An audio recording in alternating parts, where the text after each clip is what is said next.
రాధా రంగా మిత్రమండలి రెండు రాష్ట్రాలకు సంబంధించిన ఈ చారిటబుల్ ట్రస్ట్ ప్రమాణ స్వీకారం జరిగింది. రంగా గారి ఆశయాల్ని ముందుకు తీసుకెళ్తాం, ఈ సమాజానికి ఎంతో కొంత చేస్తాము అని చెప్పి రాధా రంగా మిత్రమండలి చారిటబుల్ ట్రస్ట్ సభ్యులు చెబుతూ ఉన్నారు. మనతో ఉన్నారు greater Hyderabad youth general secretary PR Naidu గారు రంగా గారి గురించి మీ మాట. రంగా గారి గురించి ఒకటే నేను చెప్పేది, నేను పుట్టినప్పుడు మా నాన్నగారు చెప్పేవాళ్ళు, చిన్నప్పుడు నాకు 6 నెలల క్రితం రంగా గారు చనిపోయి ఉన్నారు. నేను పుట్టిన కాడి నుంచి రంగా గారు చెప్పేది ఒకటే, మా నాన్నగారు కానీ మా తాతగారు కానీ చెప్పేవాళ్ళు, రంగా గారు ఒక కులం కోసం కాకుండా అన్ని కులాల కోసం అన్ని మతాల కోసం చేసే వ్యక్తి ఎవరు అంటే ఒక రంగా గారు, రంగారాధా గారు కంపల్సరీ చేశారని చెప్పేసి చెప్పుకునేవాళ్ళు. కొన్ని జిల్లాల్లో అంబేద్కర్ కోనసీమ అని చెప్పి పెట్టారు.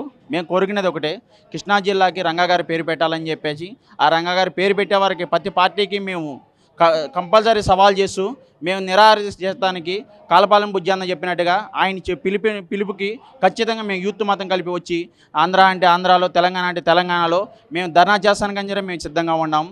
రంగా గారి పేరు ఖచ్చితంగా పెట్టాలి. మేము టీడీపీ పార్టీని కానీ ఉమ్మడి పార్టీని కానీ అడిగేది ఒకటే, రంగా గారికి కృష్ణా జిల్లాలో రంగా గారి పేరు పెట్టాలని మేము కోరుకుంటున్నాం.